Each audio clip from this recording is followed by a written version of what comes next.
Olá, meus irmãos, muito bem-vindos a mais uma Escola Bíblica Online.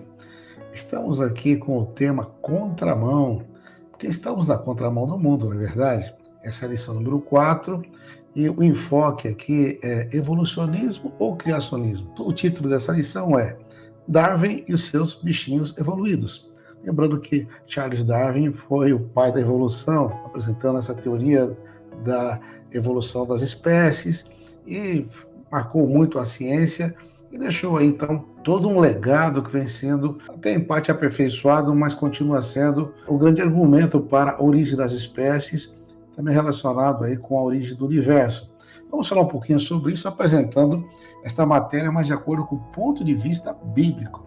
O que Deus fala sobre isso? Ele é o próprio Criador. Ele não precisa ficar defendendo a sua existência, a sua criação, ele apenas apresenta e nós podemos crer ou não crer naquilo que ele apresenta na sua palavra.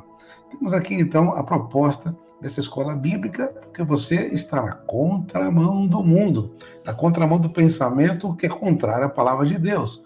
E quando trafegamos na contramão, há muito perigo de colisão, não é verdade? Por isso, devemos estar muito, muito bem preparados. Temos aí esse tema interessantíssimo, principalmente para os jovens, porque são bombardeados na escola, na literatura e nas mídias sociais, em relação a esses assuntos até um tanto polêmicos, que dizem que é um choque entre religião e ciência. De fato, a ciência não pode provar a Bíblia, e a Bíblia não está aqui para provar a ciência, apesar que tudo que está na Bíblia, a ciência vai ter que concordar de uma maneira, vai chegando à conclusão de que a Bíblia é verdade. E então, evolucionismo ou criacionismo? Essa tem sido uma grande discussão. Qual é a origem das espécies e como se formou este vastíssimo universo? Precisamos encontrar respostas, na verdade. Tanto o criacionismo como o evolucionismo tratam de teorias que buscam explicar a origem das espécies. O criacionismo procura explicar sua origem por meio da ação divina, tendo os seres sido criados por Deus, na verdade. Essa teoria também é conhecida como teoria do design inteligente, de forma que a vida que conhecemos hoje surgiu por meio da ação ou interferência divina. Já o evolucionismo, de acordo com as teorias evolutivas, os seres vivos integram uma cadeia de evolução em que as espécies extintas desenvolveram-se a partir de ancestrais comuns. E há diferentes teorias criacionistas e evolucionistas. Nesse estudo, focaremos na teoria evolucionista, criada por Charles Darwin, e na teoria criacionista bíblica. Vamos fazer uma comparação entre essas duas teorias? Por exemplo, Darwin fala de uma evolução humana que vocês estão acostumados a ver até em figuras como essa, que vem lá de um primata, provavelmente, que vai evoluindo até chegar o Homo sapiens, quer dizer, o homem moderno, o homem como nós nos conhecemos na atualidade. Temos aí, então, várias figuras, várias ilustrações tentando recompor essas fisionomias na evolução, né? Um lá bem parecido, né, com um primata, bem, né, típico primata, talvez um chimpanzé ou um parente dele, chegando até aqui no homem moderno. O que vocês acham? Será que você realmente veio desse primata e evoluiu, ou você já foi criado como esse homem bonitão, como você é, essa pessoa linda, essa mulher maravilhosa, criatura de Deus? Temos aqui mais uma figura, teoria de Darwin fala, bom, começou lá bem primitivo, foi evoluindo, olha aqui, hoje já está sentado no computador, que nem eu e você, tendo aqui todos esses acessos à informática e à tecnologia moderna. Vamos falar um pouquinho de Charles Darwin e a sua fé. Bom, ele foi um homem cristão, vocês sabiam? No começo, depois mudou de ideia. Porque quando a sua terceira filha veio a morrer, após 3 semanas de vida, em 1842, depois outro baque muito grande, em 1851, com a Anne também que faleceu, outra filha, ele perdeu sua fé em Cristo, ficou desiludido. Isso acontece com muita gente, porque eles falam assim, Senhor, venha o teu reino, seja feita a tua vontade, aqui na terra como é feita no céu. Mas quando Deus faz a vontade dele, ele não concorda com você, a vontade de Deus é chocante muitas vezes. Nem sempre é agradável para nós, mas está num plano muito maior, e às vezes alguns até abandonam a fé mesmo, porque não entendem, ou pelo menos não aceitam a obra soberana de Deus. É difícil muitas vezes, mas temos que crer que Deus é perfeito e faz tudo perfeito. Darwin não entendeu assim, abandonou sua fé Ele já tinha alguns estudos acerca da evolução e aí só publicou após a sua desilusão religiosa. Já vinha fazendo pesquisas e agora então ele, totalmente descrente de tudo, ele passa a buscar uma teoria que explicasse algo contrário à palavra de Deus. Então, finalmente, dia 24 de novembro de 1859, foi lançada a sua primeira edição em Londres, tiragem de 1.250 exemplares, falando da origem das espécies. Um livro famosíssimo, que tem até hoje, que está circulando por aí, inclusive em português. E esgotou-se no mesmo dia, criando uma controvérsia que ultrapassou o âmbito acadêmico. Olha só, hein? Foi assim uma bomba o lançamento desse livro. E ele fala do quê? Vamos lá. Assim, basicamente, né, a teoria central dele é sobre a seleção natural. O que ele fala aqui? As modificações sofridas pelas espécies ao longo do tempo são resultado da seleção natural, que seria uma seleção do organismo mais apto a viver em um determinado ambiente. O que ele está falando então? Vamos ver.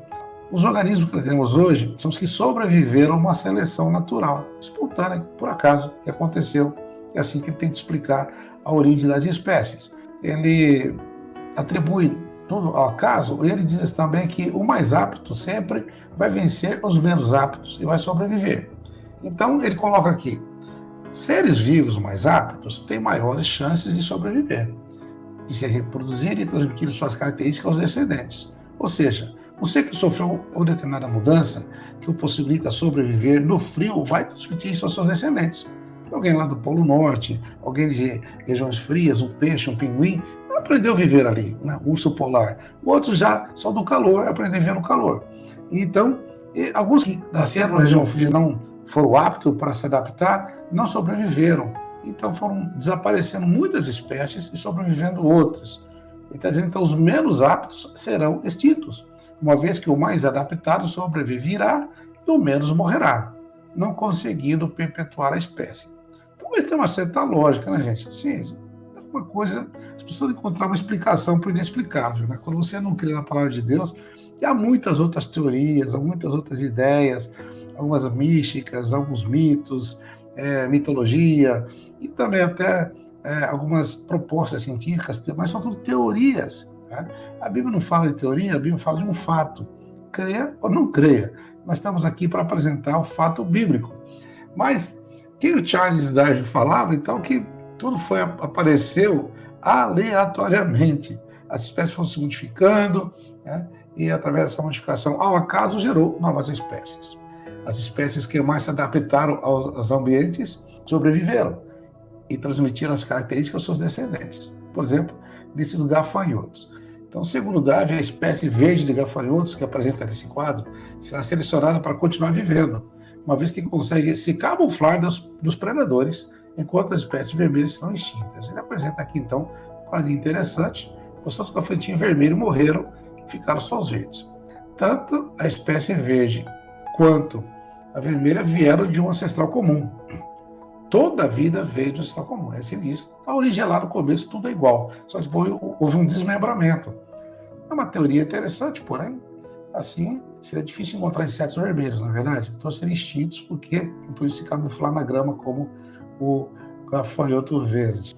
Então, a evolução de Darwin e o Big Bang tem muita semelhança, porque eles partem sempre do acaso. Segundo o Big Bang, o universo teria surgido de gigantescas explosões há 15 bilhões de anos atrás.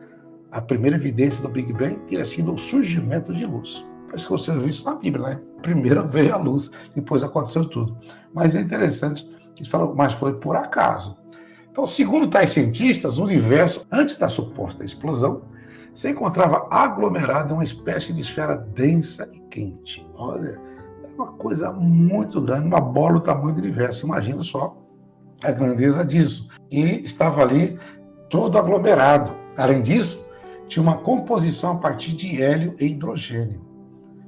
Aí surgem umas perguntas que eles não respondem, né? Que chama de elo perdido. Quem criou essa bolona?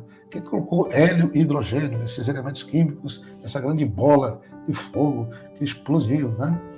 Eles não conseguem explicar o que teria motivado a explosão da esfera, a sua intensidade, e nem como o nada pode explodir. Tudo veio do nada, mas como o nada pode explodir? Eles vão tentar explicar, mas não conseguem. A teoria defende que ocorreu aleatoriamente, ao acaso, do nada. Não consegue explicar a sua origem. De onde veio essa explosão, minha gente? Aqui nós vemos que os ateus são mais crentes que os crentes, porque para criar uma coisa dessa tem que ter muita fé em alguma coisa que é o tal do acaso, né? Haja fé para crer no acaso. Por acaso, eles têm muita fé no acaso. Interessante, vamos lá. Só para você ter uma ideia, a massa da Terra, quer dizer, a quantidade de matéria da Terra é de 5,9722 vezes 10 elevado a 24ª potência em quilos. É um negócio assim, pesadíssimo, né? A massa do Sol, gente, é o Sol, olha só, 330 mil vezes maior que a Terra. Então, multiplica a massa da Terra por 330 mil, você vai achar o tamanho do Sol. É muito grande. Mas a Via Láctea, das bilhões de galáxias do universo, ela é do tamanho de, pelo menos, aproximadamente 1,5 trilhões de sóis. Olha o tamanho. Se o universo fosse só Via Láctea, imagina essa bola suspensa do universo, quem ia segurar tudo isso? E que potência de explosão teria para poder desintegrar tudo isso e formar todo esse sistema organizadíssimo do universo, cada um na sua órbita, girando sincronizadamente. Olha só para onde a ciência vai buscar respostas. Ou crer na palavra de Deus vai ficar falando essas coisas absurdas. E tem gente que compra esses livros, tem que seguir, fazer prova e fala essas coisas não tirar nota baixa. Por acaso, é isso mesmo? Tudo é por acaso, minha gente? Vamos pensar bem, né? Você tem cabecinha para pensar, né? Vamos pensar. O universo, olha aí, vai longe. Eu e você, tudo que existe está aqui por acaso. Então, olha, quando o acaso remove Deus do centro de todas as coisas, tira o senso de propósito da vida humana. Deus tirou um propósito. Se você não foi criado, está aqui por acaso. Então, tudo é por acaso na vida? O universo, eu, você, tudo que existe está aqui por acaso? Será que é isso mesmo? Aí vem algumas perguntas interessantes. Quem sou eu e para que eu existo? Bom, se é por acaso, não sou ninguém, não sirvo para nada. De onde eu vim? Bom, de uma evolução, por acaso, de um ancestral comum, do macaco? Em última análise, de uma explosão cósmica que gerou o universo? Será que é isso, né, gente? Vai pensando aí, tá? Por que estou aqui? Não sei. Acho que não há propósito específico para cada um de nós. Cada um faz o que quer. É um destino aleatório, na verdade. Para onde eu vou quando eu morrer? Eu provavelmente morrerei e voltarei para a Terra, sei lá. Ninguém se sabe. Pessoa enterrada. Para onde vai? É tudo por acaso? Aqui vem a questão da evolução e a moral. Muito importante esse ponto. Se a evolução é verdade, como eu decido o que é certo e o que é errado? Algumas possibilidades. A partir, por exemplo, de um contrato social, por exemplo, a sociedade diz que não se pode matar porque é errado. O problema disso é que os valores da sociedade mudam, de forma que o certo e o errado tornam-se relativos. Além de mudar com o tempo, às vezes muda de região para região, de lugar para lugar, de cultura para cultura. As coisas são certas no Brasil, não são certas na Índia. As coisas são certas em alguns países da África, não são certas na Europa. Se a sociedade acredita o certo e errado, nem sempre nós vamos ter uma verdade absoluta. Não teríamos de forma nenhuma, porque tudo fica relativo. Outro ponto interessante, bom, pode ser que as leis governamentais vão ditar o que é certo e o que é errado. Se o governo é tirano, ele fala o que quer. Ou pode ser que apenas reflete a opinião da sociedade, que também pode estar errada, né? Quantas vezes a maioria está errada? Então não se pode ir pela maioria. Quando a evolução tira Deus, né, e a sua moral de cena, abre espaço para a barbárie e para o que é animalesco e natural. É o que a gente vê hoje na humanidade, essas guerras, tragédias, genocídios, vamos destruindo a natureza, se autodestruindo, essa crueldade toda, porque eles vivem assim, não precisam prestar conta para ninguém, porque se não há um Deus santo, também não há prestação de contas, além do tribunal humano, que é um tribunal falho. Mas a evolução é um fato mesmo? Bom, a macroevolução, que fala sobre o surgimento de novas espécies, não é e nunca foi um fato. É apenas uma corrente de pensamento defendida por uma parte da academia científica. Está entendendo? É só teoria, gente. Teoria. Uma coisa é quando você pode provar. Um fato científico, que eles colocam um fato científico, uma verdade científica, é quando eles têm provas. Algo provável que repetidas vezes pode se provar. Teoria não. Teoria é uma suposição, é uma especulação, sabe? E as pessoas começam a aceitar a especulação como verdade. Então, nós precisamos ter muito cuidado tratamos esses assuntos porque a gente agora tem que buscar a verdade. É importante salientar que a comunidade científica já se encontrou enganada muitas e muitas vezes. Eles mesmos ficam, às vezes, se desmentindo, né? Ou consertando o que eles falaram. Cria-se de um jeito, mas cria do outro. Né? Um dia falava que a Terra era plana, hoje sabe que é redonda. Uns falavam que o Sol girava em torno da Terra, sabe que a Terra gira em torno do Sol. Essas coisas todas, a ciência vai mudando. E ainda tem muitas outras afirmações de hoje que eles vão continuar, através das pesquisas, descobrindo que estavam enganados e tem que rever os seus conceitos. Essa grande pergunta que nós estamos debatendo aqui hoje, evolucionismo ou criacionismo? O que é o criacionismo? Um conjunto de propostas as quais afirmam que processos naturais, leis da natureza, não teriam trazido à existência o universo, a vida, nem os vários graus de complexidade neles encontrados. Olha, não é possível que propostas de processos naturais, né, expliquem a origem do universo. Não é natural, não é a natureza que ela se fez. Não falou assim, não, mas você está aqui é por causa da natureza. Quem fez todas as coisas? A natureza. Alguns até costumam chamar a mãe natureza. Então, nesse caso, toda glória, toda honra, e seja a mãe natureza. Pergunta aí, mas quem fez a tal da natureza? Ela é eterna? Sempre existiu? Ela fala com você? Ela sabe quem você é? Ela fez você, mas não te conhece? Que natureza, hein? Desnaturada, né, meus irmãos? É brincadeira, né? Mas as pessoas estão nessa aí porque não querem a verdade. Até um lamento em João capítulo 3, né? Quando Jesus fala, a luz veio ao mundo, mas os homens amaram mais as trevas do que a luz. Eles preferem as trevas porque eles não querem a verdade. Mas todo aquele que quer a verdade se aproxima da luz, para que as suas obras sejam manifestas porque feitas em Deus. Quem gosta das trevas vai continuar acreditando em qualquer coisa por aí, porque não querem a verdade, que a verdade é luz, ela ilumina. E você que está na luz, dá glória a Deus, você é privilegiado. Amém? E se você não está na luz, Deus vai te iluminar, porque a luz está brilhando. O criacionismo não é necessariamente religioso, até porque é uma questão até de lógica, né? É qualquer proposta que diz que o universo não surgiu do acaso nem espontaneamente. Então, no sentido de falar assim, olha, eu não creio na Bíblia, mas por acaso também não pode ser. Temos que esperar uma outra explicação. Deve ter um criador, sim. Os maçons chamam o arquiteto do universo. Então, eles estão colocando ali que o universo foi arquitetado, foi planejado, foi desenhado. Pelo nesse ponto, os maçons, a maçonaria, ela concorda que há um design inteligente, né? Como nós apresentamos aqui, uma das teses do criacionismo. Vamos ver 3 tipos de criacionismo. O primeiro é o científico, baseado em evidências, lógica, leis, experimentos científicos. Por exemplo, se você for estudar um pouco de ciências, eu não sou cientista, nem estudante da área, estou apenas apresentando aqui alguns pontos que eu pesquisei. A primeira lei da termodinâmica diz que tudo tende ao caos. As coisas nunca melhoram no universo, só elas deterioram, elas vão para o caos. Nada é do inferior para o superior. Interessante que a teoria da evolução é totalmente contrária. Ela pega o caos, ela pega o inferior e traz para o superior.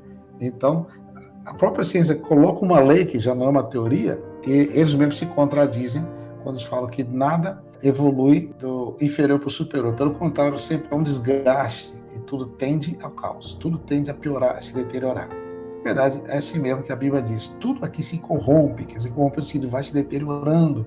Nós somos corruptíveis, o corpo corruptível, as árvores, as plantas, os planetas, tudo tende ao caos. O criacionismo científico ele procura essas evidências e há muitas outras. Você pode pesquisar, se você tiver interesse. Alguns sites falam que eles têm argumentos interessantíssimos, baseados na arqueologia, astronomia, enfim, na biologia.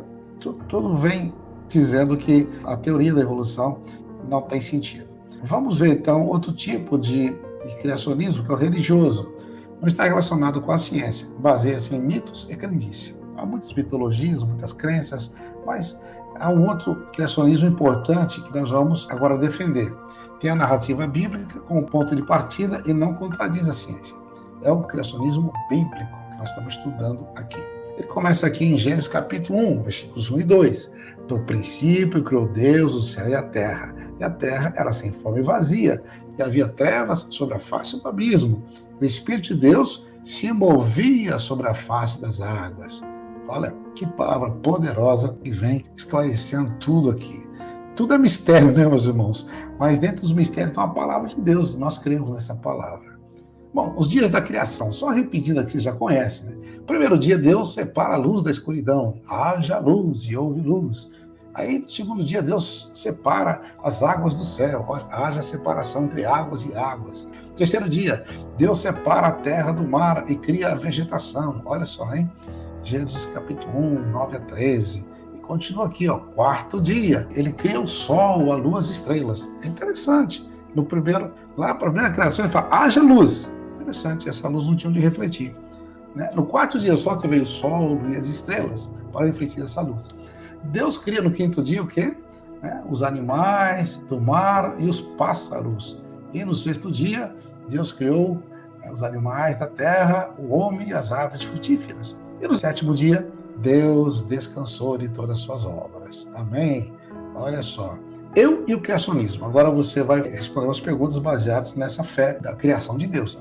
Tudo que é criado pressupõe um criador e criado com um propósito. Logo, se a criação é verdade, primeiro, quem eu sou? Criação de Deus. De onde eu venho? Da vontade e do desejo de Deus. Por que estou aqui? Qual o propósito? Para conhecer e ter intimidade com o Criador. Para onde eu vou quando eu morrer? Para a eternidade com um duplo destino, junto com o eterno Criador ou separado dele. Isso vai depender da minha escolha enquanto estiver na vida terrena. Olha, Deus quer que você esteja com Ele eternamente. Ele criou você para ser eterno e para viver eternamente com Ele. Na verdade, todos nós somos eternos.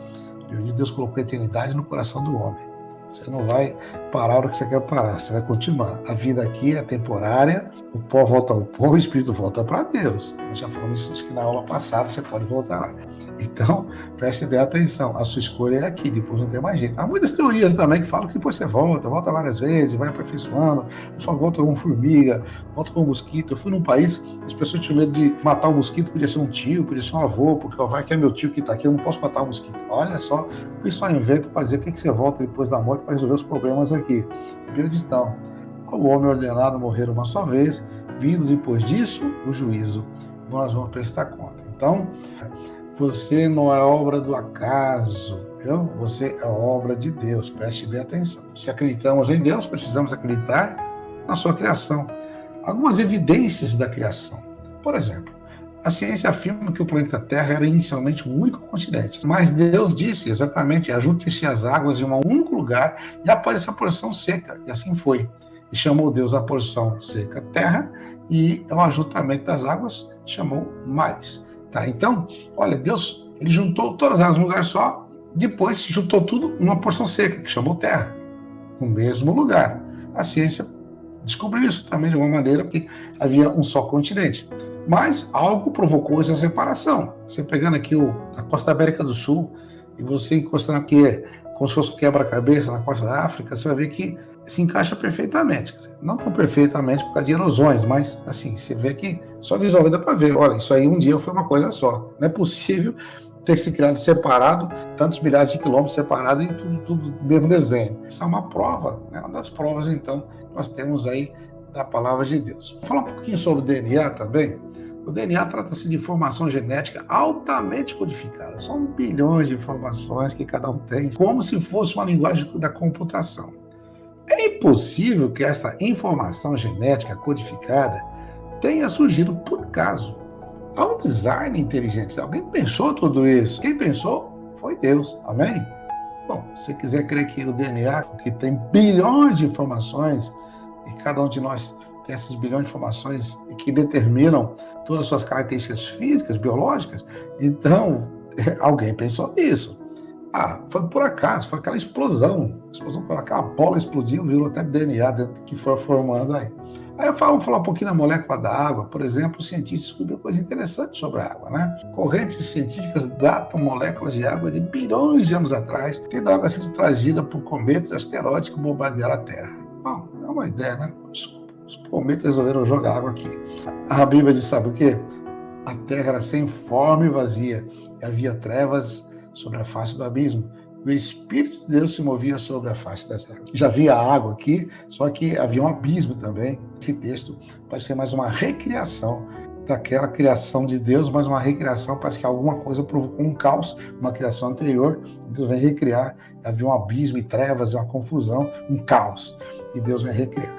É uma visão teológica também sobre esse texto, ok? Outra coisa, a luz. A luz possui um espectro visível e um invisível. se transformaram por ondas eletromagnéticas.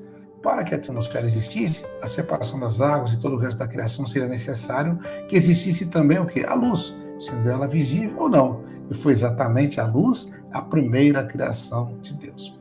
Então, os cientistas falam, para o universo existir, precisava ter luz. Disse Deus o quê? Haja luz e houve luz. Aqui temos uma figura que só os físicos estudam essa parte relacionada com a luz, que vão poder explicar melhor, né? Os espectros e, enfim, as variedades, inclusive a parte visível, a parte invisível da luz. Até uma curiosidade interessante, porque Deus, quando fala para o Jó, ele fala assim, Jó, onde você estava quando eu lançava os fundamentos da terra? Jó, onde você estava quando as estrelas da alva cantavam? Até há muito tempo, essa expressão de Deus parecia uma metáfora, né? Estrelas cantando, estrelas brilham. Mas depois os cientistas pesquisando alguns anos atrás descobriram que as luzes emitem sons. É a chamada sonoridade fotônica. A luz emite som, por incrível que pareça. E Deus fala que as estrelas cantavam. Então o livro de Jó, escrito aí provavelmente no tempo de Abraão, ou antes de Abraão, 4.000 anos atrás, já falava sobre cientistas descobriram há pouco tempo atrás. Então vamos continuar aqui. A datação desses tantos fósseis da antiguidade, como é que os cientistas chegam a essa conclusão?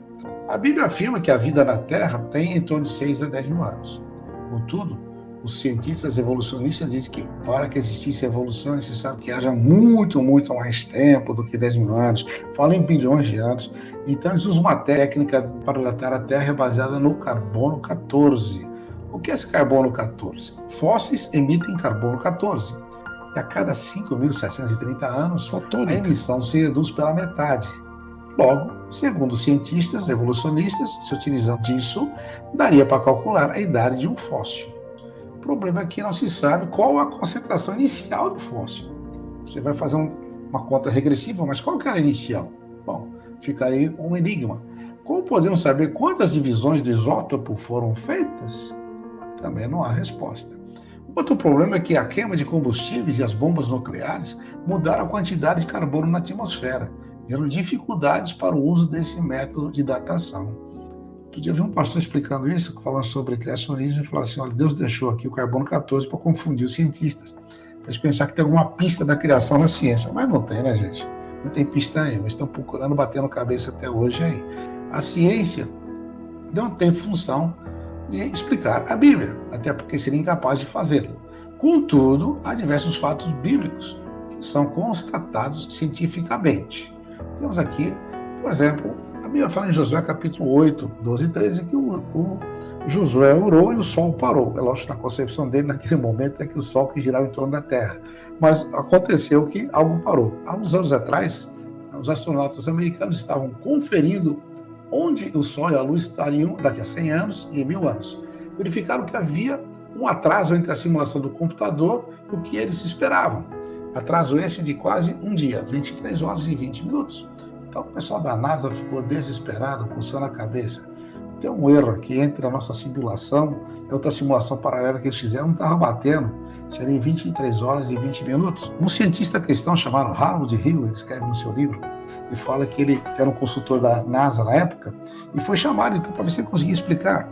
E ele foi lá e mostrou na Bíblia, realmente tem um atraso aqui, né? Há uma diferença. Mas aqui no livro de Josué fala que foi o dia inteiro, se é o dia inteiro é 24 horas, mas tem 40 minutos aqui de diferença. Aí ele continuou procurando na Bíblia, encontrou um livro de Isaías, quando Isaías fala com o rei Ezequias, que ele ia morrer, Ezequias quer uma prova, ele fala, bom, a prova vai ser então que o Sol vai retroceder alguns graus no relógio de Acácia, acho que era 10 graus, se não me engano. E então houve um atraso de 40 minutos. A Bíblia explicando a ciência de alguma maneira, né? Acreditar na teoria criacionista não é apenas questão de fé, é sim também uma questão científica e de lógica. Há muita lógica quando você começa a analisar o que a Bíblia diz, tem lógica sim, sabe? É totalmente sobrenatural, né? Alguém criado do nada, como Deus fez, mas ele pode fazer isso, Deus é Deus. O acaso não pode, mas Deus pode. Se fica com o acaso, fica com Deus, tem que escolher, tá bom? Por isso que pela fé entendemos que o universo foi formado pela palavra de Deus, de modo que o que se vê foi feito do que é invisível. Os átomos são invisíveis, na verdade. Né? Está em Hebreus capítulo 11, versículo 3. A teoria das partículas, e por conseguinte a teoria atômica, foi validada em 1827 pelo botânico Robert Brown. Interessante que Hebreus 11 já falava, essa carta aos Hebreus, escrita logo no primeiro século, falava assim, olha, tudo que existe veio do invisível. Aí descobriram que toda a matéria que você vê veio de uma partícula invisível chamada átomo, né? E só em 1905, Albert Einstein publicou a sua primeira descrição matemática dos movimentos moleculares atômicos. E o físico francês Jean Perrin utilizou o trabalho de Einstein para determinar experimentalmente a massa e a dimensão dos átomos, que são compostos por 3 elementos: prótons, nêutrons e elétrons. A Bíblia também fala que somos do barro, em Gênesis 2:7. Somente em 2003, a revista Science, um dos mais importantes periódicos científicos do mundo, sugeriu que a vida deve ter surgido do barro. Bem, olha só, chegaram a essa conclusão, né? Aí tem o ciclo das águas, Jó fala sobre isso, né? Sobre a evaporação, Salomão também fala sobre isso, o ciclo das águas, que a ciência foi provar muitos anos depois, já está na Bíblia, textos de 3, 4 mil anos atrás. A forma esférica da Terra, Isaías 40:22, escrito 600 anos antes de Cristo, já falava assim, Deus se assenta sobre a redondeza da Terra. Até que quando, 1522, chegaram à grande conclusão que a Terra tem um formato global, né? Ele tinha até que morreu na fogueira para falar que a Terra era redonda. Os pontos cardeais são mencionados em 1 Crônicas 9:24, Jeremias 49:36, que a ciência vai falar muito depois. Correntes marítimas, Salmo 8:8 fala sobre isso. O texto data de 1000 anos antes de Cristo, sendo que as tais correntes só foram descobertas em 1847, bem recentemente. Camadas interiores da Terra. Jó 28:5 fala, a Bíblia já dizia que a Terra era preenchida com fogo, assim como a ciência pauta nos dias atuais sobre o núcleo magmático da Terra. Você pode pesquisar, isso aí é o que já estava na Bíblia há muito tempo. Você sabia que há grandes nomes da ciência aqui na Bíblia? Citar rapidamente, você pode pesquisar esses nomes. Johannes Kepler, considerado o pai da astronomia e um dos maiores cientistas de todos os tempos. Olha só. Isaac Newton, famoso, que descobriu a lei da gravidade. Sabe o que ele falou? Do meu telescópio eu via Deus caminhar. A maravilha, a harmonia e a organização do universo só pode ter se efetuado conforme um plano de um ser todo-poderoso e onisciente. Ampère, esse é conhecido também, descobriu leis sobre a corrente elétrica. Até hoje você tem aí os amperes, né, que medição de corrente elétrica. Ele dizia, sabe o quê? Quão grande é Deus e quão pequena é a nossa ciência. Para terminar aqui, há um cientista cristão brasileiro, Adalto Lourenço, que está na mídia aí, então vocês podem ver, ele fez uma breve análise da natureza de uma forma geral. Eu cito 3 em 1, a marca do Deus Trino na sua própria criação. Olha só o que ele disse. Tempo, passado, presente e futuro. Espaço, tem a largura, altura e profundidade, olha, 3 em 1, tá? Base da matéria, prótons, nêutrons e elétrons, 3 em 1. Estados básicos da matéria, sólido, líquido, gasoso, 3 em 1. A música tem melodia, harmonia e ritmo, 3 em 1. O Dr. Adalto Lourenço deu uma grande contribuição aqui, mostrando marcas da Trindade, não é verdade? Então ele diz assim, nós encontramos 3 em 1 em todo lugar, porque o Deus das Escrituras, que é o Criador verdadeiro, deixou a sua assinatura na criação, assim como ele é 3 em 1, Pai, Filho e Espírito Santo. Você quer saber mais? Estejam unidos em amor, enriquecidos da plenitude da inteligência, para o conhecimento do mistério de Deus e Pai e de Cristo, em quem estão escondidos todos os tesouros da sabedoria e da ciência. Jesus escondeu, está nele, você só vai descobrir nele, em Cristo, buscando revelação nele. E assim diz o Senhor, clame a mim, eu responderei e direi a você coisas grandiosas e ocultas que você não conhece. Jeremias 33:3. Quer saber mais mesmo? É pela fé. Porque pela fé entendemos que o universo foi formado pela palavra de Deus. Não é pela ciência, é pela fé. Não é pela lógica, é pela fé. De modo que o que se vê foi feito do que é invisível. Hebreus 11, versículo 3. Aqui Paulo tem um louvor ao Criador. Ó profundidade da riqueza, da sabedoria e do conhecimento de Deus. Quão insondáveis são os seus juízos, inescrutáveis os seus caminhos. Quem conheceu a mente do Senhor? Ou quem foi seu conselheiro? Pois dele e por ele e para ele são todas as coisas. A ele então seja glória para sempre. Amém e amém. A Jesus Cristo, nosso grande Criador, porque no princípio era aquele que é a palavra, Jesus a palavra, haja luz. Ele foi o verbo de Deus, no princípio era o verbo. Ele estava com Deus, ele era Deus. Todas as coisas foram feitas por intermédio dele. Sem ele, nada do que existe teria sido feito. Nele estava a vida, e esta vida era a luz do homem. João capítulo 1, versículos 1 a 4. Creia na palavra de Deus, você vai ser transformado. É pela fé mesmo? Sim. O universo foi formado pela palavra de Deus, de modo que o que se vê foi feito do que é invisível, viu, gente? É isso aí. Há muitas vozes bradando contra as verdades eternas do Criador. Por isso, nesse tempo, ele levanta a geração da resistência. Então, podemos contar com você? Ou você vai ficar escondido? Você vai ficar mudo? Passivo? Não. Você tem que ser voz profética. Amém? Voz profética. Levante-se. É para você falar a verdade de Deus. E Deus vai usar você poderosamente para transformar essa geração. Deus te abençoe ricamente. Nós vamos continuar com outros assuntos importantes, atualíssimos, tá bom? Por exemplo, nós vamos falar agora sobre a igreja política. É importante você estar bem atualizado.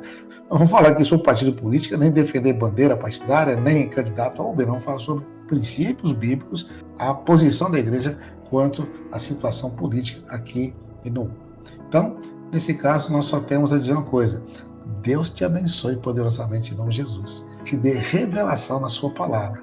Você compreender que Ele é um grande e perfeito Criador, eterno Criador, e criou você com propósito, para ver uma vida abundante aqui na Terra, conhecê-lo aqui e conviver com Ele por toda a eternidade. Então seja abençoado, em nome de Jesus. Amém e amém.